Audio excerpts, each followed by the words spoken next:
तो इन त्रिदेवों में से शिव का नाम सिर्फ शंकर के साथ जोड़ा है और 33 कोटि देवी देवताओं में शिव का नाम कृष्ण के साथ नहीं जोड़ा, राम के साथ नहीं जोड़ा, ब्रह्मा के साथ नहीं जोड़ा, विष्णु के साथ नहीं जोड़ा, लेकिन शिव का नाम शंकर के साथ जोड़ा। शिव शंकर कहते हैं। क्यों जोड़ा?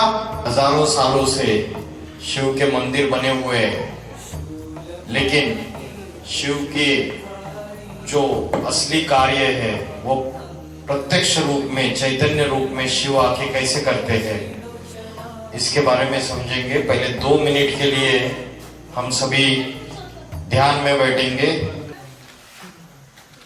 तो 2 मिनट के लिए हम ध्यान करेंगे। शिव शंकर भोलेनाथ 33 कोटि देवी देवताओं में एक ही ऐसी देवता है जिनको हमेशा ध्यान मग्न अवस्था में दिखाया हुआ है, गहरे ध्यान मग्न अवस्था में बैठे हुए हैं। दूसरी कोई भी देवता ऐसी नहीं कि जिसके चित्र, जिसकी मूर्तियां ध्यान मग्न अवस्था में हो। राम है, कृष्ण है, जितने भी देवी देवता है, किसी को दिखाया है ध्यान मग्न अवस्था में। लेकिन शंकर की जितनी नग्न मूर्तियां आज देश विदेशों में पाई जा रही है और जितने भी चित्र है उसको गहरे ध्यान में बिठाया हुआ है।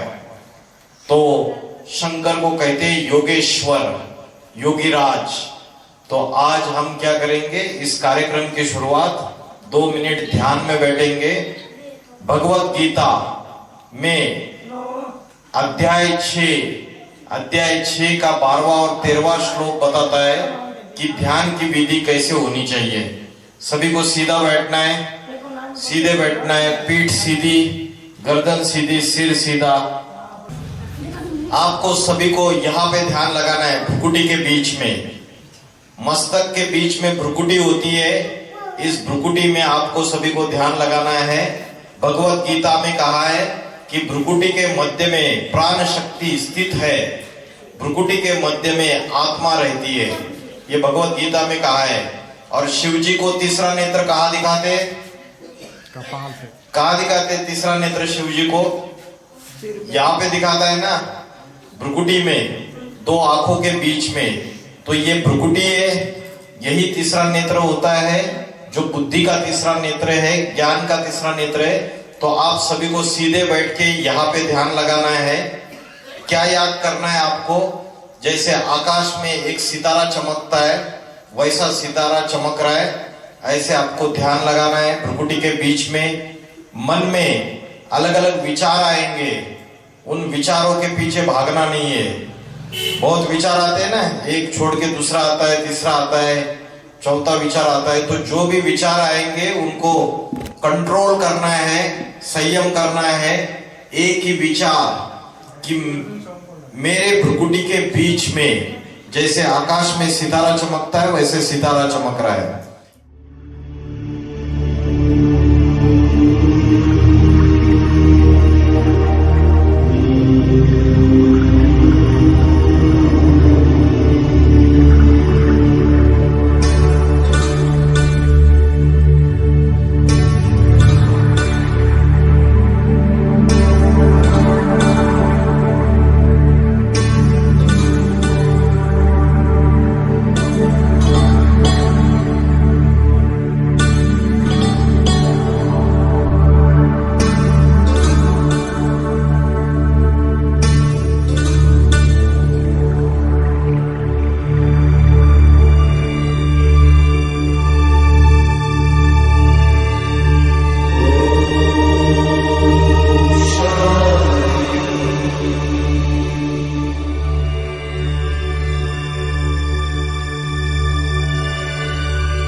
2 मिनट के लिए अपने मन को एकाग्र करने का अभ्यास किया। ऐसा अभ्यास अगर रोज ब्रह्म मुहूर्त के समय सवेरे 2 बजे से लेके 4:45 बजे तक का जो समय होता है उसे ब्रह्म मुहूर्त का समय कहते हैं। 4 बजे भी उठ जाएंगे और 4 बजे उठकर रोज भ्रुकुटी के बीच में यहाँ पे ध्यान लगाने का अभ्यास करेंगे, मन को एकाग्र करेंगे, मन के अनेक संकल्पों को, अनेक विचारों को भ्रुकुटी के मध्य में एकाग्र करेंगे, तो धीरे धीरे ये तीसरा नेत्र जो है वो तीसरा नेत्र आपको उसका ज्ञान होता जाएगा। भक्ति मार्ग में एक बात बोलते हैं कि यहाँ पे अगर ध्यान लगाया तो कुंडलिनी शक्ति जागृत हो जाती है। तो आज जो शिव की महिमा, इसको हम कार्यक्रम को शुरुआत करते हैं। शिव का अर्थ क्या है? सबसे पहले शिव का अर्थ पता है आप में से किसी को? शिव इस शब्द का अर्थ क्या है? शिव का अर्थ है, किसी को पता है शिव का अर्थ क्या है? शिव का अर्थ है कल्याणकारी। जिसका कर्म कल्याणकारी है, जिसकी वाचा कल्याणकारी है और जिसके वाइब्रेशन, मन के संकल्प सभी कल्याणकारी है। लेकिन ये कल्याणकारी साबित कब होगा? अभी सृष्टि में सारे संसार में कल्याण चल रहा है या अकल्याण चल रहा है? क्या चल रहा है? अकल्याण चल रहा है। तो परमात्मा शिव जब इस धरती पर अवतार लेंगे, अवतरित होंगे, तब वो जो कर्म करते हैं वो कल्याणकारी, जो वाचा कहते हैं वो कल्याणकारी, और मन से जो संकल्प करते हैं वो कल्याणकारी, जो वाइब्रेशन फैलाते हैं इस धरती पर वो कल्याणकारी। तो शिव का अर्थ है कल्याणकारी। कहते सत्यम शिवम सुंदरम, एक शिव ही सत्य है और वो ही सबसे सुंदर है। 33 कोटि देवी देवताओं में एक ही ऐसी देवता है जिसको बोला है महादेव। बाकी किसी देवी देवताओं को महादेव नहीं बोला। महादेव अव्वल नंबर की देवता है। और शंकर का अर्थ क्या है?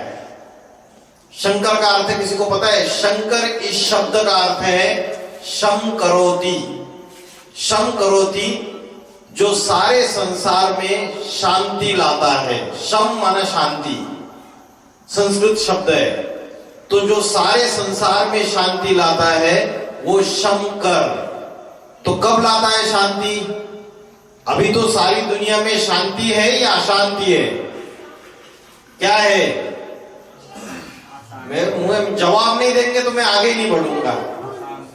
अशांति है, दुनिया में भी अशांति है और हमारे अंदर भी अशांति है।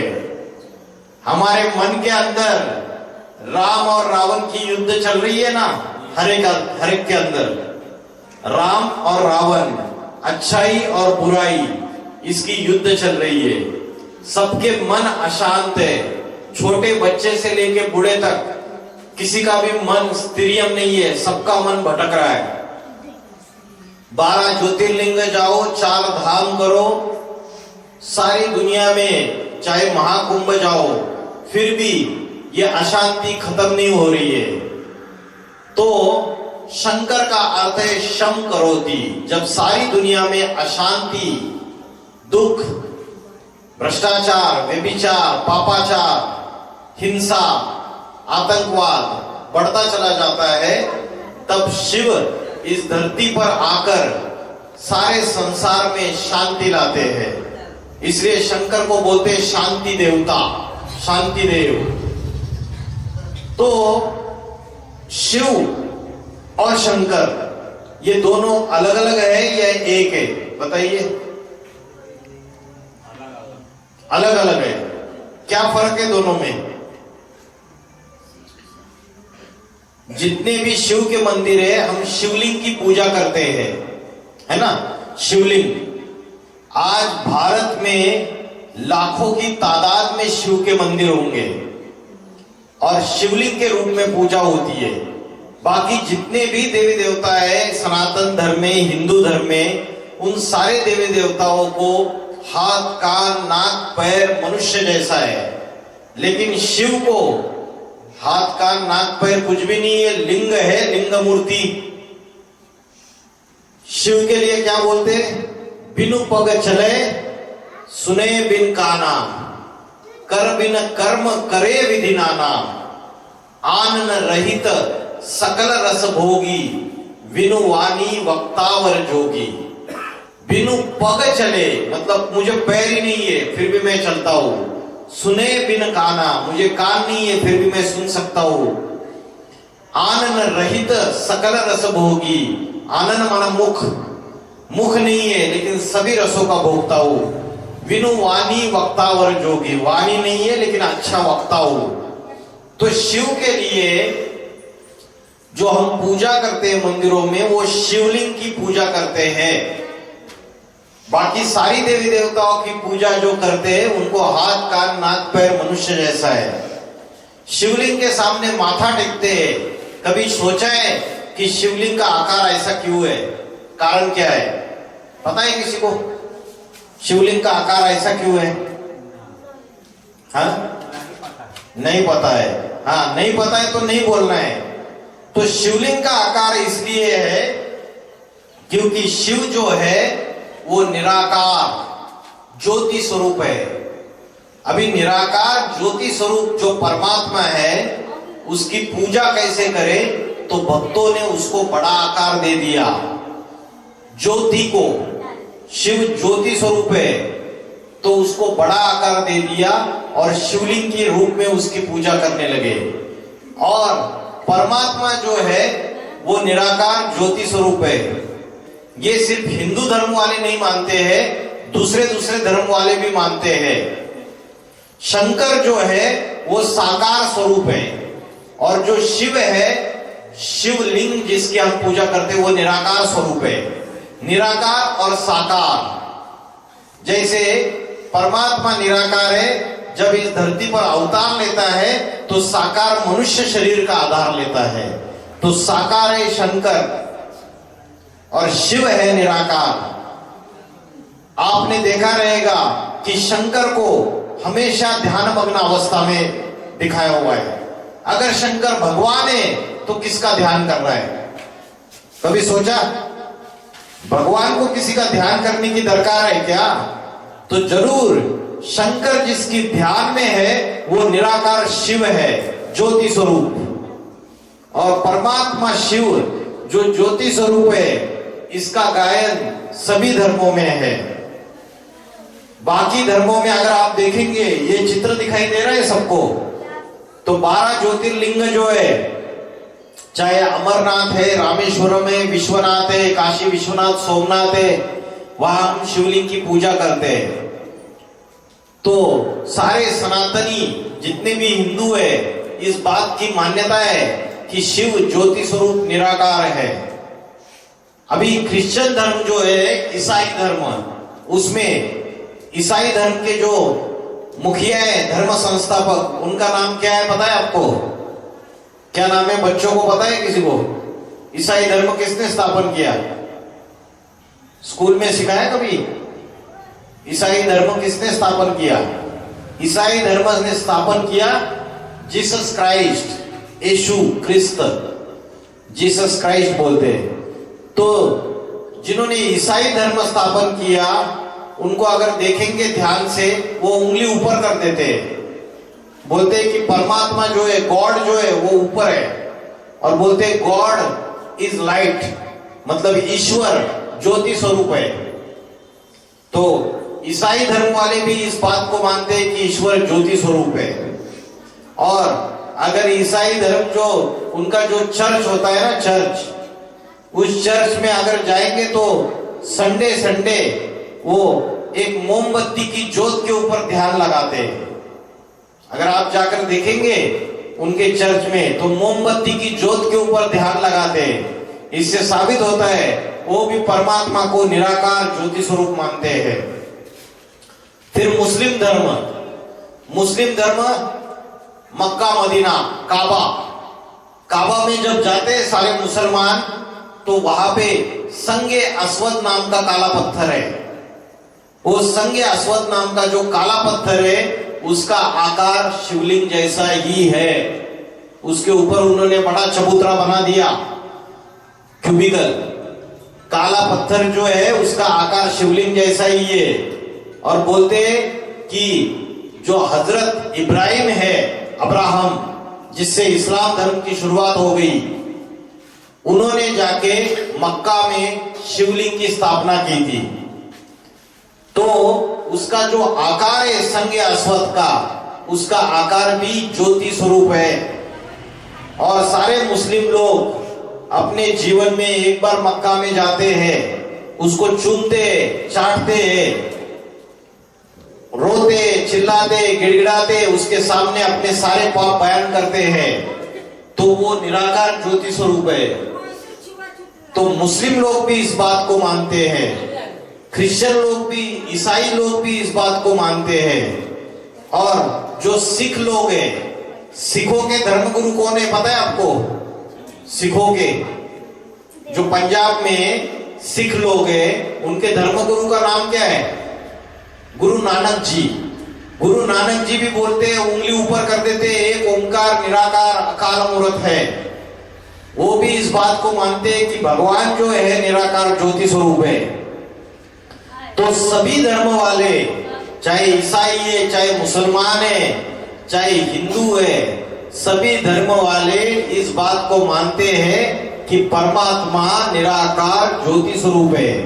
और भगवत गीता में एक बात बोली है कि मैं ज्योतियों का भी ज्योति हूं, ज्योतिषामपि तज्ज्योति, मैं ज्योतियों का भी ज्योति हूं। तो ज्ञान की ज्योति है शिव, और जो शंकर है वो साकार स्वरूप है। शिव है निराकार ज्योति स्वरूप, शंकर है साकार स्वरूप। शिव है अभोक्ता और शंकर है भोक्ता। शिव है जन्म मरण के चक्र से न्यारा, और शंकर जो है वो जन्म मरण के चक्र में आने वाला है। ये अंतर है। जैसे हम तुम सारे मनुष्य मात्र जितने भी है, वो जन्म मरण के चक्र में आते हैं। एक शरीर त्याग देते, फिर आत्मा दूसरा शरीर ले लेती है, दूसरा त्यागती है, तीसरा शरीर ले लेती है। लेकिन जो शिव है वो जन्म मरण के चक्र से न्यारा है, इसलिए उसे क्या कहते हैं? अजन्मा कहते हैं, अजन्मा। शंकर जो है वो जन्म मरण के चक्र में आने वाला है, हमारे तुम्हारे जैसा साधारण मनुष्य। तो शिव निराकार कलयुग के अंतिम समय में किसी साधारण मनुष्य शरीर में अवतरित होते हैं, किसी साधारण मनुष्य शरीर में प्रवेश करते हैं। जिस साधारण मनुष्य शरीर में प्रवेश करते हैं वो है शंकर। तो दोनों में क्या अंतर है मैंने आपको बताया। एक अभोक्ता है शिव, और शंकर है भोक्ता। एक जन्म मरण के चक्र से न्यारा है शिव, और शंकर जन्म मरण के चक्र में आता है। शिव निराकार है, शंकर साकार है। शिव त्रिगुणातीत है, और शंकर जो है वो त्रिगुणमयी है। त्रिगुणातीत मतलब तीन गुण कौन से पता है आपको? सतो, रजो और तमो। सत्व गुण, राजसी गुण, तामसी गुण, ये तीन गुण है। सत्व माना पवित्रता, ज्ञान, योग, और तामस माना अज्ञान, आलस्य, निष्क्रियता। तो सत्व, रज और तम, इन तीनों गुणों में शंकर आता है, लेकिन शिव जो है इन तीनों गुणों से परे है। तो मैंने आपको क्या क्या बताया अभी? एक तो शिव का अर्थ बताया, फिर शंकर का अर्थ बताया। शिव और शंकर अलग अलग है, एक नहीं है। फिर इसको, इन दोनों को एक किया किसने? इन दोनों को एक किया किसने? जैसे त्रिदेव है। त्रिदेव कौन कौन है जिनको भारतवासी सारे सनातनी मानते हैं? कौन से त्रिदेव है? बोलो, त्रिदेव कौन से? ब्रह्मा, विष्णु और महेश। गुरु ब्रह्मा, गुरु विष्णु, गुरुदेव महेश्वर, गुरु साक्षात पर ब्रह्मा। तो ब्रह्मा जो है वो संसार की स्थापना का कार्य करते हैं। शिव जो है शंकर, वो विनाश का कार्य करते हैं। और विष्णु जो है, जो नवयुग आएगा, जो नई दुनिया आएगी, उसमें देवी देवताओं की पालना का कार्य करते हैं। तो ये तीन देव है, त्रिदेव। तो इन त्रिदेवों में से शिव का नाम सिर्फ शंकर के साथ जोड़ा है। और 33 कोटि देवी देवताओं में शिव का नाम कृष्ण के साथ नहीं जोड़ा, राम के साथ नहीं जोड़ा, ब्रह्मा के साथ नहीं जोड़ा, विष्णु के साथ नहीं जोड़ा, लेकिन शिव का नाम शंकर के साथ जोड़ा। शिव शंकर कहते हैं। क्यों जोड़ा? इसलिए जोड़ा क्योंकि शिव की जो अवस्था है, ऊंची अवस्था, उस अवस्था तक सिर्फ शंकर पहुंच पाता है। बाकी कोई देवी देवता उस 100% निराकारी अवस्था, विदेही अवस्था, अशरीरी अवस्था को पहुंच नहीं पाता है। सिर्फ शंकर पहुंच पाता है। इसलिए शिव और शंकर, इन दोनों का नाम मिला देते, क्योंकि बाप के समान बेटा बन जाता है, तो उसका नाम उसके साथ जोड़ देते हैं। अभी आगे की बात देखते हैं कि शिव शंकर भोलेनाथ की सबसे ज्यादा पूजा कौन से मास में होती है? श्रावण मास में होती है। श्रावण मास जब बरसात का समय है, तब सबसे ज्यादा पूजा इसलिए होती है क्योंकि शिव भगवान जब इस धरती पर किसी साकार मनुष्य शरीर में आते हैं तो ज्ञान की बरसात कर देते हैं। तो वो ज्ञान की ऐसी बरसात कर देते हैं, ऐसी ज्ञान की गंगा बहाते इस दुनिया में, कि जिसकी वजह से मनुष्य, जो मनुष्य उस ज्ञान को अपने जीवन में धारण करते हैं, वो मनुष्य पापों से मुक्त हो जाते हैं। इसलिए वे ज्ञान की बरसात की बात है। इसलिए सावन महीने में शंकर की सबसे ज्यादा पूजा होती है। आपने अगर देखा रहेगा कि शंकर जो है, उसकी जटा से गंगा निकलती हुई दिखी है, गंगा निकली हुई है, तो हम क्या कर रहे हैं? सारे भारतवासी गंगा में जाके नहा रहे। लेकिन मुझे बताइए, हजारों सालों से गंगा में नहा रहे, क्या सभी के पाप धुल गए? सारी दुनिया पावन बन गई, भारतवासी सारे, या और ही पाप बढ़ते चले जा रहे? क्या हो रहा है? और ही पाप बढ़ते चले जा रहे। दुनिया में पापों की अति होती जा रही है। उसका कारण यह है कि शंकर के जटा से जो गंगा निकली, वो गंगा सिर्फ पानी की गंगा नहीं है, वो गंगा ज्ञान की गंगा है। कौन सी गंगा है? ज्ञान की गंगा है। हमने इस बात को समझा नहीं। जो शिव का असली भक्त है, वो भक्त परमात्मा के मुख से जो ज्ञान निकलता है, जो ज्ञान की गंगा बही, उस ज्ञान की गंगा को अपने जीवन में धारण करेगा। सिर्फ पानी की गंगा में डुबकी लगाने से मुक्ति नहीं मिलती, सारे पाप नहीं धुलते, फिर से मनुष्य और पाप करता रहता है। ये ज्ञान की गंगा है। रावण जो था वो भी शिव का भक्त था, लेकिन रावण में क्या खामी थी, क्या गलती थी? रावण के अंदर कौन सी कमी थी?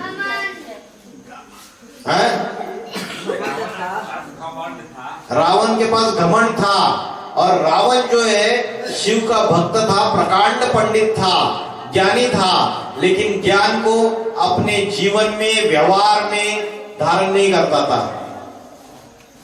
आचरण में नहीं लाता था। आचरणी रावण ब्राह्मण था, लेकिन उसके आचार में और विचार में वो ज्ञान नहीं था। अगर आचरण में ज्ञान होता तो सीता को साधु का वेश धारण करके छल छिद्र कपट से उसका अपहरण नहीं करता था। तो जो रावण है वो क्या है? रावण के जीवन में प्रैक्टिकल ये ज्ञान उसने अपने जीवन में व्यवहार में नहीं लाया, उसको धारण नहीं किया। रावण का अर्थ क्या है? रावण का अर्थ है, शास्त्रों में लिखा है, रावयते इति लोकाहा, जो लोगों को रुलाता है वो रावण। मन से रुलाता है, मन से दुख देता है, वाचा से दुख देता है, कर्म से दुख देता है, वो रावण। तो आज दुनिया में रावण जैसे मनुष्य है या नहीं है, जो दूसरों को मन से दुख देते हैं, वाचा से दुख देते हैं, कर्मों से दुख देते हैं। तो लोगों को रुलाने वाला जो है वो रावण। तो ऐसे रावण जैसे राक्षसी प्रवृत्ति वाले मनुष्य आज सारे भारत में, दुनिया में फैले हुए हैं। तो पानी की गंगा को डुबकी लगाने से पाप नहीं धुलते हैं, ये ज्ञान की गंगा है। भगवान के सामने जब जाके हम माथा टेकते हैं, तो माथा टेकने की जगह जो शिव के गुण है, शिव के अंदर जो अच्छे गुण है, वो अपने जीवन में धारण करने हैं, उसको फॉलो करना है, उसका अनुसरण करना है। तब जाके हमें हमारे अंदर के जो पाप विकार है, विषय विकार है, उससे मुक्ति मिलेगी। आत्मा के अंदर कौन से विषय विकार है? शास्त्रों में बोला है कि कलयुग में कली राक्षस ने सबके अंदर प्रवेश कर लिया है। ये कली राक्षस कौन सा है, किसी को पता है? कली राक्षस क्या है? आत्मा के अंदर के जो 5 विकार है, विषय विकार। कौन से 5 विषय विकार है जिससे मनुष्य, उन विषय विकारों से मनुष्य का मन और बुद्धि दोनों को ग्रसित कर लिया है? वो 5 विषय विकार कौन से है? काम, क्रोध, लोभ, अहंकार। बहुत अच्छा, ऐसे जवाब देते रहो, फिर अच्छा लगता है। काम, क्रोध, लोभ, मोह, अहंकार। काम का अर्थ क्या है? काम का अर्थ क्या है? हैं? क्या अर्थ है काम का? हैं? जानकारी नहीं है काम का अर्थ। काम, क्रोध, लोभ, मोह, अहंकार, ये 5 विषय विकार है जिससे सभी मनुष्यों की बुद्धि को ग्रस लिया है। तो काम का अर्थ क्या है? काम का अर्थ है विषय वासना। समझ रहे? विषय वासना ये काम है, ये मुखिया है 5 विकारों का। और मुखिया को अगर कंट्रोल में ले लिया तो बाकी उसके बाल बच्चे क्रोध, लोभ माना लालच, मोह, मोह होता है ना, जैसे बंदरिया होती है, बंदरिया का बच्चा मर जाता है फिर भी अपनी गोद में ही रखती है, उसको अलग नहीं करती है, पूरा सड़ जाता है, कीड़े लग जाते हैं। जब ज्यादा कीड़े लग जाते हैं तब भी अलग नहीं करती है, जब कीड़े उसको लग जाते हैं ना तब जाके उसको अलग करती है। इतनी मोही होती है बंदरी। वैसे ही हमारे अंदर भी मोह का कीड़ा है सभी के अंदर, और मोह सकल व्याधि न कर्म मूला, मोह सकल व्याधियों का मूल है। तो काम, क्रोध, लोभ, मोह और अहंकार ये 5 विषय विकार है, और ये 5 विषय विकार ही कली राक्षस है। कलयुग में इस कली राक्षस ने सबके अंदर प्रवेश कर लिया है। किसी के अंदर ये विकार ज्यादा है, किसी के अंदर कम है, लेकिन सबके अंदर है। तो ये कली राक्षस सबके अंदर प्रवेश कर लिया है कलयुग में। और जब इन विषय विकारों की अति हो जाती है तो कलयुग का जो लास्ट समय है, उस समय शिव इस धरती पर अवतार लेते हैं, अवतरित हो जाते हैं। शंकर की जटा से गंगा निकली, ये ज्ञान की गंगा है। भगवान जब इस धरती पे आते हैं तो ज्ञान सुनाते हैं। जिस ज्ञान से मनुष्य का उद्धार होता है, उसकी आत्मा पवित्र बन जाती है, उसके मन के जो विषय विकार है वो हट जाते हैं, नाश हो जाता है उनका।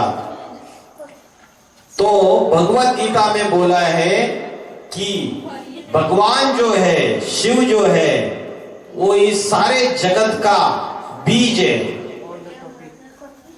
बीजम माम सर्वभूतानाम विद्धि पार्थ सनातनम, मैं समस्त सृष्टि का बीज हूं। जैसे कोई वृक्ष होता है, उस वृक्ष का बीज होता है, वैसे इस सारे संसार का बीज कौन है पता है? किससे ये सारा संसार शुरू हुआ? भगवत गीता में बोला है, मया ततमिदं सर्वम, मेरे से ये सारा संसार रूपी वृक्ष विस्तार को पाया है। तो ये संसार रूपी वृक्ष की शुरुआत जिससे हुई है, वो बीज कौन है पता है आपको? कौन है बीज? बीज कौन है जिससे ये सारा संसार शुरुआत हो गया? कौन है बताओ? शिव शंकर भोलेनाथ। जब कलयुग का विनाश हो जाएगा, पापी सृष्टि का विनाश हो जाएगा और नवयुग आएगा, तो जब नवयुग आएगा, जिसको बोलते हैं सतयुग, या जिसको बोलते हैं राम राज्य, या जिसको बोलते हैं स्वर्ग, या जिसको बोलते हैं वैकुंठ, मुस्लिम लोग बोलते हैं उसको जन्नत, क्रिश्चियन लोग बोलते हैं पैराडाइज। तो ये जो नवयुग आएगा, इस नवयुग में इसकी शुरुआत में प्रथम पुरुष और प्रथम स्त्री संसार के, सृष्टि के दो ही लोग जीवित रहेंगे, बाकी सारी सृष्टि कलयुग में उसका विनाश हो जाएगा। ये प्रथम पुरुष और प्रथम स्त्री शंकर और पार्वती है, आदिदेव आदिदेवी है, जिसको मुसलमान लोग बोलते हैं आदम और हव्वा, जिसको ईसाई लोग बोलते हैं एडम और ईव, और जिसको जैन लोग बोलते हैं आदिनाथ आदिनाथिनी। सबने नाम अलग अलग दे दिए, लेकिन सृष्टि जब विनाश होती है और नवयुग की शुरुआत होती है, तो सृष्टि के प्रथम पुरुष और प्रथम स्त्री आदिदेव आदिदेवी, उसके द्वारा ये नवयुग की शुरुआत हो जाती है। शंकर को बोला है भगवत गीता में सर्वलोक महेश्वरम, मतलब ये दुनिया में जितने भी लोग हैं, सारे संसार का महेश्वर। महेश्वर मतलब महान ईश्वर, और ईश्वर का अर्थ क्या है? ईश माना शासन करता, वर माना श्रेष्ठ, जो सबसे श्रेष्ठ शासन करता है वो ईश्वर है।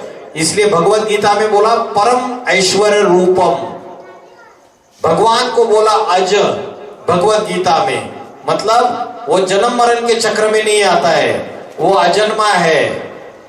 राम और कृष्ण इन दोनों को दिखाया कि जन्म लिया, रामनवमी मनाते, कृष्ण जन्माष्टमी मनाते, लेकिन शिव का जन्म दिखाया क्या कभी? शिव के माता पिता का पता है? शंकर के माता पिता कौन है किसी को पता है? ना शिव का जन्म दिखाते, ना उसकी मृत्यु दिखाते। तो शंकर को बोला है अमरनाथ, अजन्मा। तो भगवत गीता में भगवान से रिलेटेड जितनी भी बातें बोली है, वो शिव के लिए लागू होती है, कृष्ण के लिए लागू नहीं होती है। महाशिवरात्रि का आप जो त्योहार मनाते हैं, तो महाशिवरात्रि का त्योहार, इसमें शिव का जो अवतरण है इस धरती पे, उसकी यादगार में मनाते हैं। कृष्ण का जन्मदिन कृष्ण जन्माष्टमी के रूप में मनाते हैं, राम का जन्मदिन रामनवमी के रूप में मनाते हैं, लेकिन शिव जब धरा पे अवतरित होते तो उसको महाशिवरात्रि नाम क्यों दिया? रात्रि शब्द का प्रयोग क्यों किया? महारात्रि ऐसा क्यों बोला? शिव जयंती बोल देते थे, शिव जन्माष्टमी बोल देते थे, लेकिन महाशिव रात्रि क्यों बोला? कभी सोचा कि महाशिवरात्रि नाम क्यों दिया? ऐसा क्या अर्थ है उसका? इसलिए बोला महाशिवरात्रि क्योंकि कलयुग जो है, अभी कौन सा युग चल रहा है? कलयुग, घोर पापी कलयुग चल रहा है। तो कलयुग जो है वो रात्रि के समान है। जैसे रात्रि में अंधकार होता है, वैसे ये कलयुग, इसमें अंधकार है, अज्ञान अंधकार। किसी को ज्ञान ही नहीं है, आत्मा का ज्ञान नहीं है, परमात्मा का ज्ञान नहीं है, विषय विकारों का ज्ञान है। काम, क्रोध, लोभ, मोह, अहंकार और जो इंद्रियों के विषय भोग है उसका ज्ञान है। इंद्रियों के विषय भोग कौन से? रूप, रस, गंध, स्पर्श, शब्द, ये इंद्रियों के विषय भोग है। रूप मतलब अच्छे अच्छे सुंदर सुंदर चेहरे, रूप देखने को चाहिए आंखों से। रस, जिब्या को रस लेना है ना? रसगुल्ला खाना है, मिठाइयां खानी है, अच्छे अच्छे पदार्थ खाने हैं, पंच पकवान, तो रस लेना है। रूप, रस, गंध, अगर बदबू आ जाए तो तुरंत हम लोग उधर से हट जाएंगे। गंध, स्पर्श, स्पर्श का भी सुख चाहिए। शब्द, तो ये विषय भोग है, इसमें बुद्धि लगी हुई है। तो कलयुग जो है वो अज्ञान अंधकार की रात्रि है, उसमें मनुष्य विषय भोगों में आसक्त है। इसमें आत्मा का ज्ञान नहीं है किसी के पास, ना किसी के पास सत्य परमात्मा का ज्ञान है। ऐसे समय, ऐसी जब घोर अज्ञान अंधकार की रात्रि फैलती है, तब शिव इस धरती पर आते हैं। अभी रात्रि फैली है, नहीं फैली है? कलयुग की अज्ञान अंधकार की रात्रि सारी दुनिया में फैली है, नहीं फैली है? अभी छोटे छोटे बच्चों की बुद्धि भ्रष्ट होने लगी है मोबाइल से, है ना? अभी ये 10-15 सालों में ऐसा जादू कर दिया, ये छोटे छोटे बच्चों की बुद्धि भ्रष्ट हो रही है। बड़ों की तो हुई पड़ी है, छोटों की भी भ्रष्ट हो रही है अभी। तो ये अज्ञान अंधकार की रात्रि, गहरी रात्रि फैलती जा रही है। और जब अज्ञान अंधकार की गहरी रात्रि फैल जाती है, जिसमें जाति धर्म आपस में लड़ाई झगड़ा कर रहे हैं, आपस में खून की नदियां बहाने के लिए तैयार बैठे हुए हैं। कभी भी अभी भारत के अंदर हिंदू मुस्लिम गृह युद्ध चालू हो सकता है, अभी दुश्मनी बढ़ती चली जा रही है। तो ऐसा समय है, कलयुग की घोर अज्ञान अंधकार की जब रात्रि गहराती जाती है, तब शिव निराकार इस धरती पर अवतार लेते हैं, अति साधारण मनुष्य शरीर में। भगवत गीता में भगवान का आने का समय क्या बताया? कौन से समय भगवान आते हैं इस धरती पर, क्या बताया? जब जब होय धर्म की ग्लानि, बड़े असुर अभिमानी, तब तब प्रभु ले मनुष्य शरीरा, तो मनुष्य शरीर को धारण करते हैं। जब धर्म की ग्लानि होती है, अधर्म का बोलबाला होता है, तब सज्जनों की रक्षा करने के लिए और दुर्जनों का विनाश करने के लिए परमात्मा शिव इस धरती पर अति साधारण मनुष्य शरीर में अवतार लेते हैं। तो अभी उसकी आने का समय आ चुका है या नहीं आ चुका है? बताइए। आ चुका है उसका आने का समय। और उसका जो आने का समय है वही महाशिवरात्रि का समय है, जिसकी यादगार में हम ये त्योहार मनाते हैं। लेकिन हम उसके गहरे अर्थ को भूल चुके हैं पूरी तरीके से, कि भगवान शिव ने कैसे आके पापी कलयुग का विनाश किया, अधर्म का विनाश किया, झूठ का विनाश किया, नकारात्मकता का विनाश किया, राक्षसी प्रवृत्तियों का विनाश किया और सतयुग स्थापन किया, सत्य सनातन धर्म की पुनर्स्थापना की।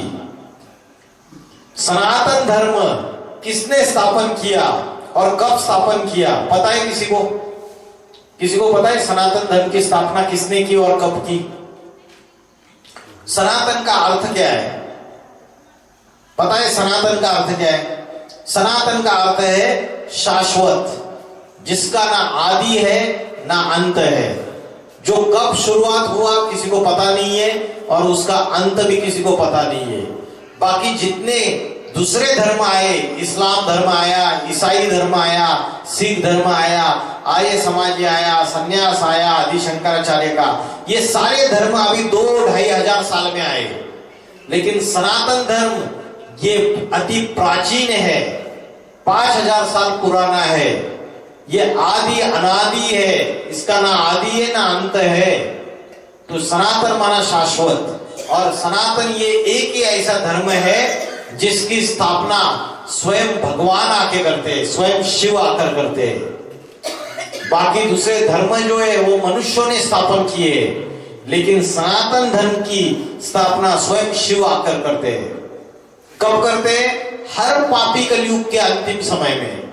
जब कलयुग में पापों का बोलबाला बढ़ जाएगा, पापों की अति हो जाएगी, तो शिव इस धरती पर अवतार लेते हैं। अति साधारण मनुष्य शरीर में अवतार लेके ज्ञान की ऐसी गंगा निकलती है उनके बुद्धि से, बुद्धि रूपी जटा से, कि जो ज्ञान आज तक तुलसीदास जी नहीं दे पाए, सूरदास जी नहीं दे पाए, कबीरदास जी नहीं दे पाए, गुरु नानक, यीशु ख्रिस्त, मोहम्मद पैगंबर आदि, शंकराचार्य, दयानंद सरस्वती, स्वामी विवेकानंद, रामकृष्ण परमहंस, कोई भी ऐसा ज्ञान नहीं सुना पाया।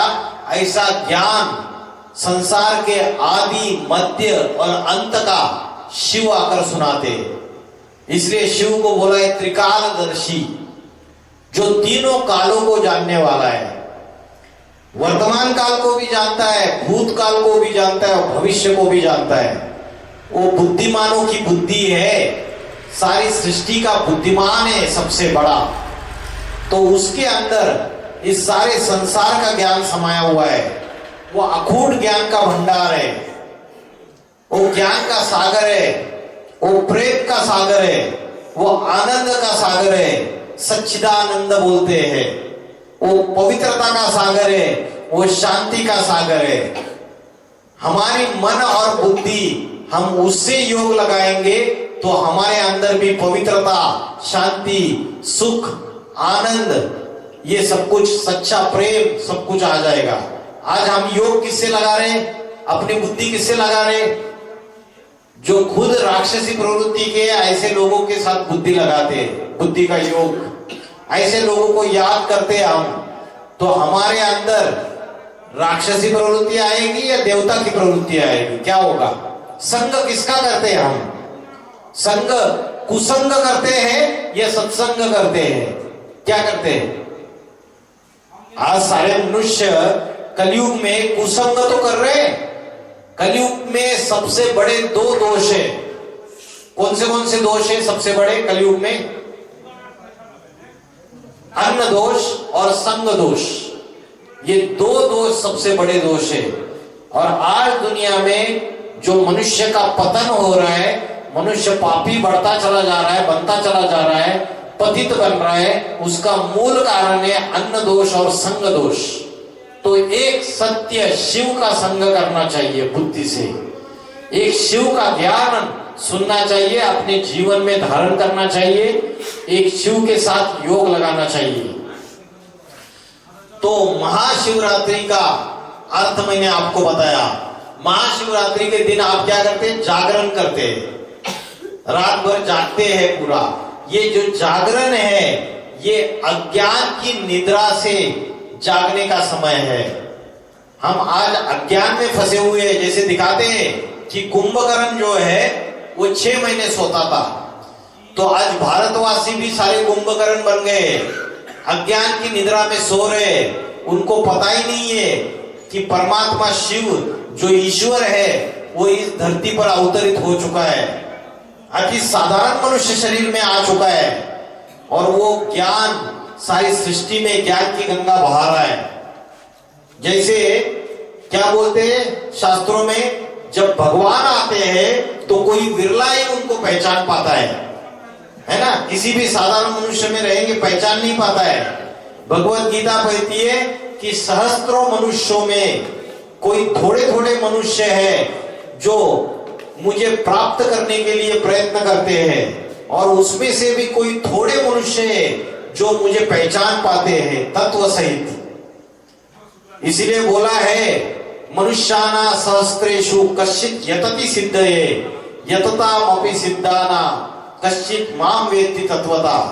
तो भगवान किसी भी साधारण तरीके से, साधारण रूप में, साधारण मनुष्य में आएंगे, आ गए वो कलयुग के आदि समय में। अगर हम उसको पहचानना है तो हम उनको सिर्फ ज्ञान के आधार से पहचान सकते हैं, क्योंकि वो ऐसा ज्ञान देते हैं जो ज्ञान आज तक कोई भी संत महात्मा, कोई भी धर्म संस्थापक ऐसा ज्ञान नहीं सुना पाया। ऐसा ज्ञान आकर परमात्मा सुनाते हैं, सृष्टि के आदि मध्य अंत के सारे राज खोल देते हैं। तो आपको चित्र में क्या दिख रहे? त्रिदेव दिख रहे चित्र में, ब्रह्मा, विष्णु और महेश। ब्रह्मा के द्वारा ब्राह्मण समाज की स्थापना, ब्राह्मण सृष्टि की स्थापना। आज जो जाति के ब्राह्मण है उनके आचार विचार ब्राह्मण जैसे रहे क्या? बताइए, आचार विचार आहार भोजन ब्राह्मण जैसा रहा? नहीं रहा ना। जाति के ब्राह्मण असली ब्राह्मण नहीं रहे। जब परमात्मा शिव आते हैं तो ब्रह्मा के द्वारा जो ज्ञान सुनाते हैं, चाहे किसी भी जाति किसी भी धर्म का मनुष्य हो, उस ज्ञान को जो अपने जीवन में आचरण करता है वो असली ब्राह्मण कहलाता है। ब्राह्मण का अर्थ क्या है? ब्राह्मण का अर्थ है पवित्रता। जिसके मन में पवित्रता है, विचारों में पवित्रता है, जिसके वाणी में पवित्रता है, जिसके कर्मों में पवित्रता है, वो ब्राह्मण। तो ब्रह्मा के मुख से ब्राह्मण निकले। शास्त्रों में क्या बताया है कि ब्रह्मा के मुख से ब्राह्मण निकले। तो ब्रह्मा के मुख से जो ज्ञान निकलता है, और ब्रह्मा कोई आकाश में नहीं बैठे, ब्रह्मा विष्णु शंकर। शिव जब धरती पे निराकार शिव आते हैं तो जिस साधारण मनुष्य शरीर में प्रवेश करते हैं, किसी व्यक्ति के द्वारा ब्रह्मा का कार्य करते हैं, किसी के द्वारा शंकर का कार्य करते हैं। ब्रह्मा माना बड़ी मां, जो सारे संसार को मां जैसा प्यार देते हैं, और शंकर के द्वारा अनेक जातियों का, अनेक धर्मों का, अनेक कुरीतियों का, अनेक परंपराओं का विनाश कराते हैं, झूठी परंपराओं का, और सत्य सनातन देवी देवता धर्म की पुनर्स्थापना करते हैं। तो त्रिमूर्ति का जो, ये त्रिदेवों का जो चित्र है उसको समझना बहुत जरूरी है कि ये तीनों देवी देवताएं, ये तीनों देवताएं ब्रह्मा विष्णु महेश, ये कैसे इस धरती पर आके कार्य करते हैं। शंकर को बड़ी बड़ी जटाएं दिखा दी। आज आप देखेंगे तो नागा बाबाएं जो है ना, बड़ी बड़ी जटाएं रखते हैं, है ना। नागा बाबाएं बड़ी बड़ी जटाएं रखते हैं। तो जटा का अर्थ क्या है? जटा का अर्थ है विशाल बुद्धि। कोई व्यक्ति बड़ा बुद्धिमान है तो चित्रकार कैसे दिखाएगा इस बात को? तो चित्रकार ने उसके बड़े बड़े केश, बड़ी बड़ी जटाएं दिखा दी। तो बड़ी जटाओं का अर्थ है बुद्धिमान, विशाल बुद्धि। लेकिन नागा बाबाओं को ये बात की गहराई पता नहीं चली। उन्होंने क्या कर दिया? बड़ी बड़ी जटाएं रखना चालू कर दिया। ये विशाल बुद्धि की बात है। तो परमात्मा शिव शंकर भोलेनाथ जो है वो बुद्धिमानों का बुद्धिमान है, और वो सबसे बड़ा इस सृष्टि का बुद्धिमान मनुष्य है। वो जब इस धरती पर आता है तो ज्ञान की गंगा बहाता है, इसलिए शंकर को बड़ी बड़ी जटाएं दिखा दी। शंकर का और एक नाम है नटराज। नटराज का अर्थ है, नट माना नृत्य, नृत्य करने वालों का राजा। कौन सा नृत्य करता है? ज्ञान का डांस करता है। वो ज्ञान का नृत्य करता है। जब इस धरती पे आता है तो सृष्टि में ज्ञान का ऐसा नृत्य करता है, निर्भयता से ज्ञान सुनाता है। जो अनेक अनेक धर्म है उसके ज्ञान से उनका विनाश हो जाता है और सत्य सनातन धर्म स्थापन हो जाता है। उसके बाद शंकर को डमरू दिखाया। जो डमरू है, बोलते शिव का डमरू डमडम बोले, अगम निगम के भेद खोले। अगम मतलब हम इस संसार में कहां से आए और कहां जाएंगे, कब आए और कब वापिस जाएंगे, इसके जो राज है, इसके जो भेद है, ये स्वयं शिव को पता है, बाकी किसी को पता नहीं है। आज जितने भी बाबा महाराज है, गुरु गोसाई है, वो क्या कर रहे हैं? शास्त्रों की कथाएं पढ़ के सुनाते हैं ना, सिर्फ कथावाचक है, सिर्फ शास्त्रों की कथाएं बैठ के पढ़ाते हैं। उनको तो पता नहीं है कि इस दुनिया का अंत कब होने वाला है, इसकी शुरुआत कब होने वाली है। स्वयं शिव है, वो जब तक नहीं आते तो ये सारे राज नहीं खुलेंगे। इसलिए शिव का डमरू डमडम बोले, अगम निगम के भेद खोले। जब कलयुग का अंतिम समय होता है, सारी दुनिया का विनाश काल आता है, तो क्या हो जाता है, जब विनाश काल आता है सारी दुनिया में, तब समस्त सृष्टि दुखों में चली जाती है और विनाश होने के बाद सारी मनुष्य आत्माएं अपने घर पर वापस चली जाती है। आत्मा का घर कौन सा है पता है आपको? आत्मा का घर कौन सा है? जैसे शरीर का घर है हमारा, अभी आप ये कार्यक्रम खत्म होने के बाद अपने अपने घर में जाएंगे, वैसे आत्मा का घर कौन सा है? आत्मा कहां से आई? इधर जन्म मरण के चक्र में अटक गई, लेकिन आई कहां से? पता है आत्मा का घर कौन सा है? आत्मा का घर है ब्रह्मलोक, परम धाम, सूरज चांद सितारों से परे जो ब्रह्मलोक है, परम धाम है, वो आत्मा का घर है। कलयुग में विनाश होने के बाद सारी आत्माएं अपने घर पर वापस जाती है और फिर से वापस कब आती है?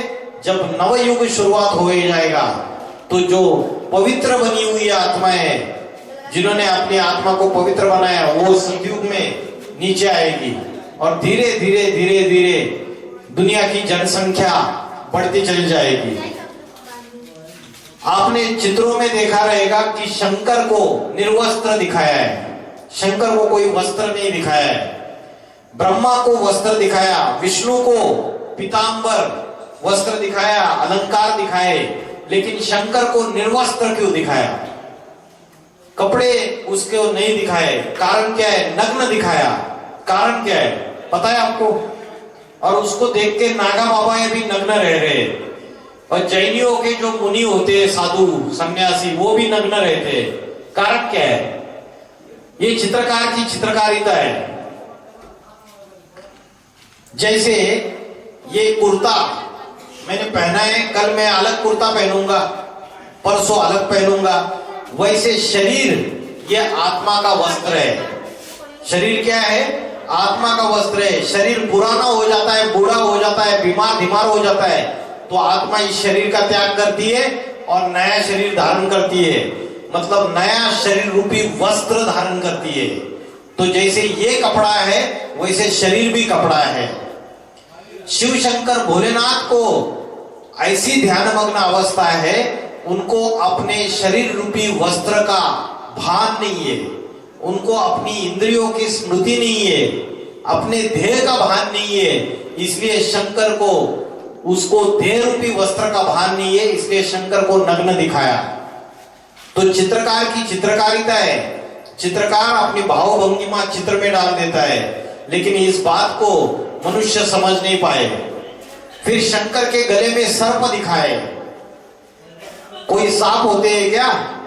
सर्प में क्या होता है? विष होता है।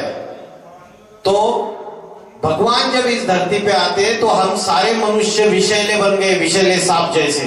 जैसे सांप के अंदर विष होता है, हमारे अंदर भी विषय विकारों का विष है, काम क्रोध लोभ मोह अहंकार।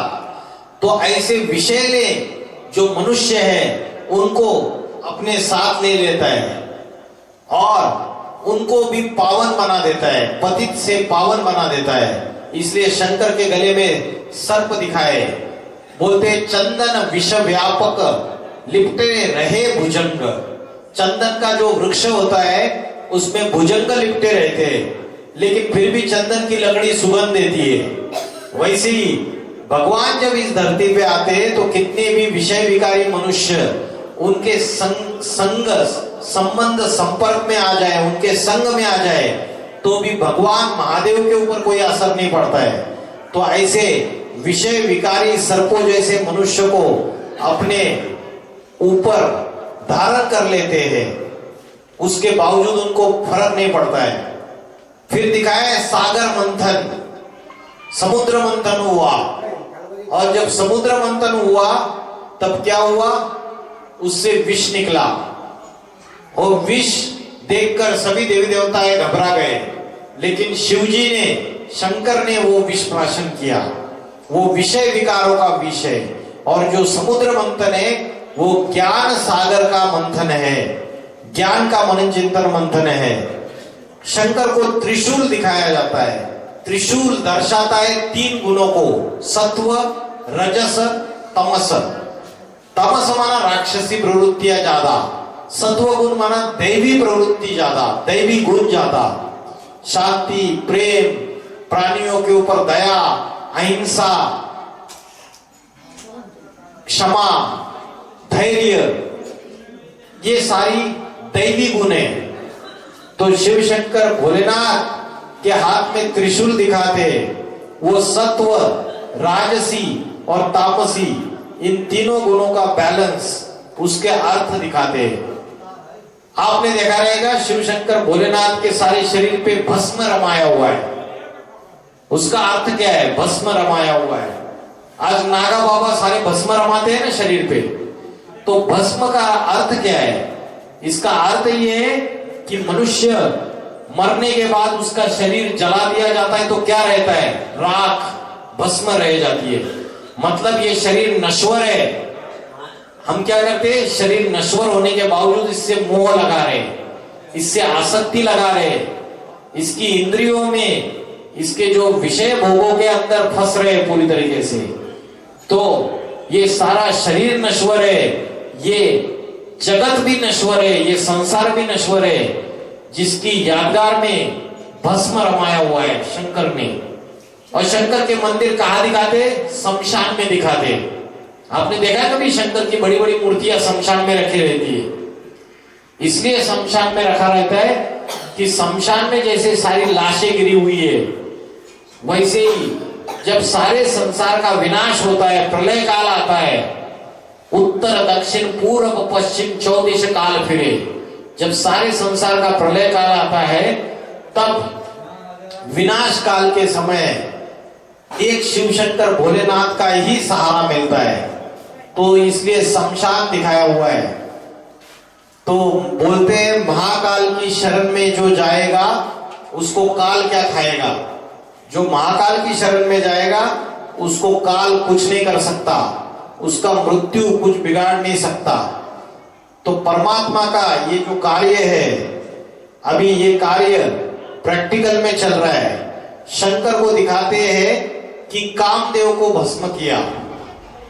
क्या दिखाते? कामदेव को भस्म किया। तो ऐसा कोई पुरुष है जिसको भस्म किया? ये तो कथा दिखाई है, ये दंत कथा है जो शास्त्रों में आई। इसका गहरा अर्थ है जिस अर्थ को हम समझ नहीं पाए। शंकर ऐसा पुरुष है जिसने अपने अंदर के काम वासना को भस्म कर दिया। कोई भी पुरुष अपनी सारी इंद्रियों को कंट्रोल कर लेगा। कोई योगी पुरुष, साधु पुरुष, संत पुरुष अपनी बाकी इंद्रियों को कंट्रोल कर लेगा। आंख को कंट्रोल कर लेगा, नाक को कंट्रोल कर लेगा, कान को कंट्रोल कर लेगा। लेकिन पुरुष जब आवेश आता है तो अपनी कामेंद्रियों को कंट्रोल नहीं कर पाता है ना? कामेंद्रियों को कंट्रोल नहीं कर पाता है। लेकिन शिव जो है वो परम पुरुष है। वो ऐसा है जो अपने अंदर की काम वासना को भस्म कर देता है और अपनी कामेंद्रियों को कंट्रोल कर देता है। इसलिए दिखाते हैं कि शंकर ने कामदेव को भस्म किया। तो जब धरती पर आकर अवतार लेते हैं, जब मनुष्य के सामने आएंगे, तभी तो दुनिया मानेगी कि इन्होंने अपने काम वासना के ऊपर विजय पाया है। इसलिए भगवत गीता में बोला है, काम जीते सो जगत जीत, इंद्रिया जीते सो जगत जीत। इसलिए शिव शंकर भोलेनाथ को दिखाया कि उन्होंने कामदेव को भस्म कर दिया। इसलिए मंदिरों में शिवलिंग की पूजा की जाती है, लिंग की पूजा की जाती है, क्योंकि उसके जो लिंग है शरीर में, पुरुष के शरीर में जो लिंग इंद्रिया रहती है, कामेंद्रिया, उसके ऊपर विजय पा ली। बाकी देवी देवताओं के लिए दिखाते हैं कमल हस्त, उसकी पूजा होती है, कमल पाद उसकी पूजा होती है, कमल नेत्र उसकी पूजा होती है। लेकिन शंकर के एक लिंग की पूजा होती है। बाकी देवी देवताओं के अनेक अनेक इंद्रियों की पूजा होती है, लेकिन शंकर की एक लिंग की पूजा होती है। तो ये आपको चित्र में दिखाई दे रहा है 4 युग, सतयुग, उसके बाद त्रेता युग, उसके बाद द्वापर युग और लास्ट में कलयुग। कलयुग का जब अंतिम समय आता है तो पापी कलयुग और पावन सतयुग, इन दोनों को जोड़ने वाला जो 100 साल का युग है उसे कहते हैं संगम युग। क्या कहते हैं? संगम युग। अभी संगम युग चल रहा है। पापी कलयुग का अंत और पावन सतयुग की शुरुआत, इन दोनों का संगम 100 साल का। और इस संगम युग में, पुरुषोत्तम संगम युग में, शिव इस धरती पर अवतार ले चुके हैं। उस साधारण मनुष्य तन में आके कार्य कर रहे हैं। पापी कलयुग का विनाश होने वाला है। ये धरती के ऊपर विकारों की ज्वालाएं बढ़ रही है। लोग बोलते हैं कलयुग अभी हजारों लाखों वर्ष बाकी है, लेकिन परमात्मा आके जो ज्ञान सुनाता है, उसने बोला कि अभी इस कलयुग के विनाश के लिए सिर्फ 10-12 साल बचे हुए बस। अभी सारी दुनिया तीसरे विश्व युद्ध के कगार पे खड़ी है।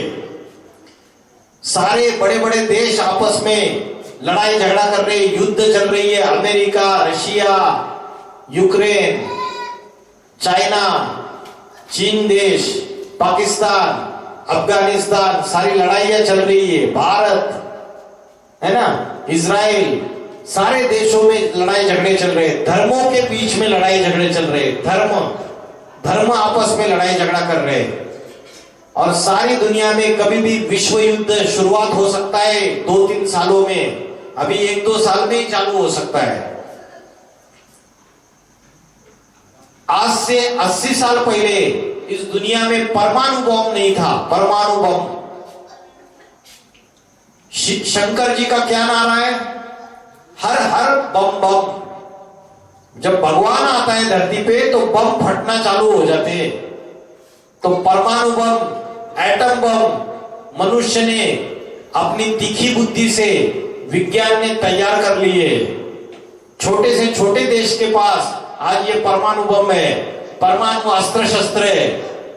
ये हमारी घर की सजावट के लिए नहीं, हमारे घर के नीचे अगर किसी ने बारूद बिछाई हुई है तो हमारे घर का विनाश निश्चित है। आज मनुष्य जिस पेड़ की डाली पे बैठा है उसी डाली को काट रहा है तो खुद भी नीचे गिरेगा। तो अभी सारा जगत विनाश की तरफ अग्रसर है। अगर रिमोट कंट्रोल का एक बटन दबाया तो परमाणु बम, एटम बम का धमाके हो जाएंगे और 1 सेकंड में सारी दुनिया खलास हो जाएगी।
तो आने वाले समय में प्राकृतिक आपदाएं आएगी, बड़े बड़े भूकंप आएंगे।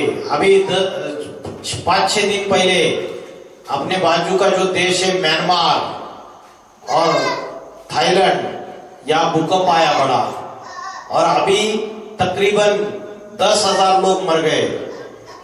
बड़े बड़े शहरों में जो बड़ी बड़ी इमारतें वो ताश के पत्तों के जैसे नीचे गिर जाएगी।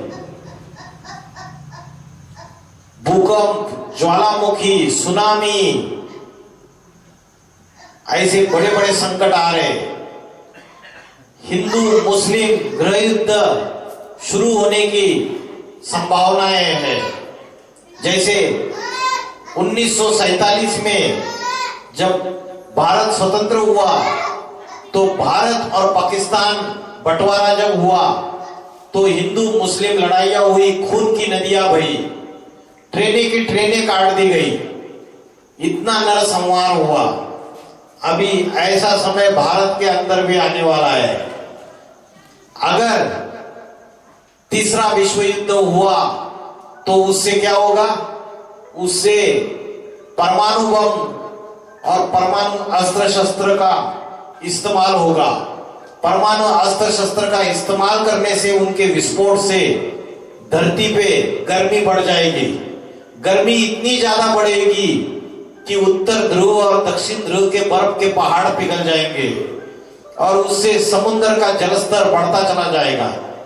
समुद्र का जलस्तर इतना बढ़ेगा कि उससे बड़े बड़े जो महाद्वीप है वो समुद्र में समा जाएंगे। अमेरिका, चीन, रशिया, अफ्रीका, ये सारे समुद्र के अंदर चला जाएंगे। भारत का उत्तर भारत जो हिमालय से ढका हुआ है, उत्तर भारत का हिस्सा छोड़ के बाकी सारा सृष्टि में विनाश ही विनाश। कथा में क्या बताते हैं कि शंकर ने तीसरा नेत्र खोला और दुनिया में महाप्रलय आ गया। बताते हैं ना कथा में, तो महाप्रलय आ गया तो तीसरा नेत्र ज्ञान का तीसरा नेत्र है, बुद्धि का तीसरा नेत्र है। अभी परमात्मा शिव इस धरती पर अवतार लेके वो ज्ञान का तीसरा नेत्र खोला है और सारे संसार में विनाश आने वाला है। अगर सारे संसार का विनाश हो गया तो फिर कितने लोग बचेंगे, कितने मनुष्य बचेंगे, कैसे होगा? शास्त्रों में कथा दिखाई है, जब महाप्रलय हो गया तो कौन बचा? मनु और शत्रुपा और उनकी नवैया। उस नवैया में उन्होंने 108 बीजों को चुन लिया था संसार में। वो 108 बीज कोई पेड़ पौधों के बीज नहीं, ये मनुष्य आत्मा के बीज है। ये ऐसे ऐसे अलग अलग संस्कार वाले मनुष्य को चुन लिया और वो 108 बीज उनके द्वारा नवयुग, नई सृष्टि, सतयुग, जिसको राम राज्य कहते हैं, उसकी शुरुआत हो गई। राम मंदिर बनाने से राम राज्य नहीं आएगा, राम को स्वयं आना पड़ेगा। और वो इस धरती पर अति साधारण मनुष्य शरीर में अवतार लेके कार्य करना शुरू कर दिए है और आने वाले समय में लक्ष्मी नारायण का राज्य आने वाला है। एक जाति, एक धर्म, एक भाषा, एक राज्य, नवयुग स्थापन होने वाला है। बड़े बड़े जो भविष्यकार है उन्होंने भविष्यवाणियां की है कि उत्तर भारत से एक महापुरुष का अवतार हो चुका है। वो योगियों का योगी है, वो ऐसे आध्यात्मिक क्रांति लाएगा भारत के अंदर और सारी दुनिया में, और ऐसा आध्यात्मिक ज्ञान सुनाएगा और ऐसा आध्यात्मिक संगठन स्थापन करेगा कि सारी दुनिया में एक जाति, एक भाषा, एक धर्म, एक राज्य स्थापन हो जाएगा। वसुधैव कुटुंबकम। भारत विश्वगुरु बनेगा आने वाले 10-12 सालों में। बड़ी बड़ी महासत्ताएं भारत के सामने नतमस्तक हो जाएगी। नास्तिक से नास्तिक और सारे धर्मों वाले उस एक परमात्मा को मानेंगे। मस्जिद, चर्च, गिरजाघर और जितने भी सिखों की गुरुद्वारा सारे बंद हो जाएंगे। एक परमात्मा का ही मंदिर चलेगा, बाकी सब बंद हो जाएगा। इसलिए भगवत गीता में बोला, सर्वधर्मान परित्यज्य मामेकम शरणं व्रज। ये सभी देह के धर्म है, इनको त्याग दो, मुझे एक परमात्मा के शरण में आ जाओ। आज हम क्या कर रहे? यह बात धक्के खा रहे, कभी इस देवता की पूजा कर रहे, कभी उस देवता की पूजा कर रहे। तो एक शिव शंकर भोलेनाथ के शरण में आना चाहिए। वो विश्वनाथ है, जगन्नाथ है, वो स्वामी है सारी सृष्टि का। बाकी एक साधे सब सदे, सब साधे सब जाए। एक को साधेंगे, एक से योग लगाएंगे तो हमारी मुक्ति, जीवन मुक्ति हो जाएगी, मोक्ष मिल जाएगा, पापों की विनाश हो जाएगा। और पापों का विनाश होता कब है? जब भगवान सन्मुख आते हैं, जब भगवान स्वयं आके चैतन्य रूप में दर्शन देते हैं। इसलिए शास्त्रों में बोला है, सन्मुख होई जीव मोहि जबई, जन्म कोटि अगनाशय तबई। जब मैं जीव के सामने आता हूं तब मनुष्य के अनेक जन्मों के पाप कर्मों का विनाश हो जाता है। अभी हजारों साल से वो आया नहीं, इसलिए पाप बढ़ते चले जा रहे हैं। वो जब आता है और जब उसको संपूर्ण समर्पण हो जाते हैं, उसको अर्पण हो जाते हैं, तन से, मन से, धन से, समय संबंध संपर्क से, तब जाके हमारे अंदर के पाप कर्म विनाश हो जाते हैं। तो अभी भगवान शिव अति साधारण मनुष्य शरीर में अवतरित हो चुके हैं। आत्मा परमात्मा अलग रहे बहुकाल, सुंदर मेला सज गया जब सदगुरु मिला दलाल। तो सदगुरु दलाल के रूप में मिल गया कि आत्मा और परमात्मा को जोड़ने वाला। सदगुरु एक है, अनेक नहीं है।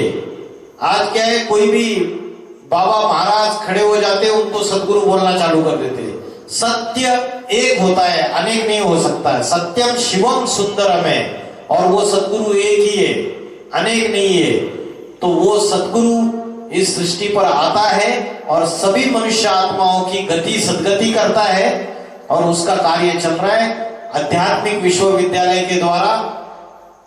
आप ये ज्ञान अपने जीवन में आचरण व्यवहार में ला सकते हो, सुन सकते हो, उसका रोज अभ्यास कर सकते हो। तो इतना बोलकर मैं रुकता हूं। ओम नमः शिवाय।